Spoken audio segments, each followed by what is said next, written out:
Is your XENA disk lock alarm going off randomly? There are three primary culprits: overly sensitive sensors, battery issues, and weather exposure. Newer XENA models have adjustable sensor sensitivity accessible via a companion app. High sensitivity detects even minor movements like wind, so reducing it can minimize false alarms. Low battery levels can also cause erratic behavior.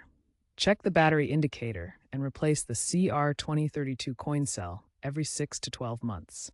Finally, while XENA locks are splash-resistant IPX4, heavy rain or humidity can cause malfunctions. Ensure your lock is dry, especially after wet conditions, to prevent corrosion.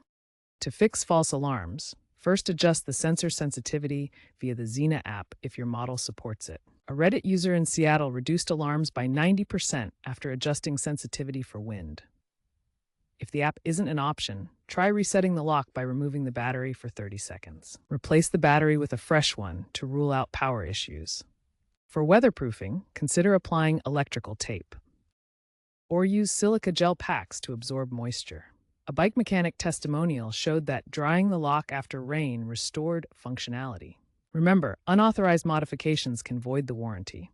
Expert opinions emphasize maintenance, with 70% of issues resolved by user adjustments. Regular checks and proactive measures are key to a reliable alarm.